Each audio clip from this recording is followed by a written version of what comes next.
Hi, Billy Dillard from BillyDillardArt. This is a short video on the mounted mushroom on the fairy hut. In video 1, I carved one out. I carved another one since then. Added some texture to the top, sealed them up, got them mounted. I'll be putting a couple on the other side of the door to kind of balance it out. The whole purpose of these larger mushrooms was to give scale to the fairies that would be living here.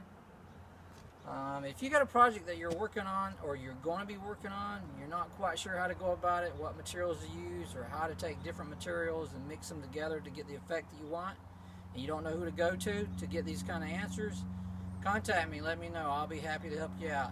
Stay tuned for future updates. Alright, later.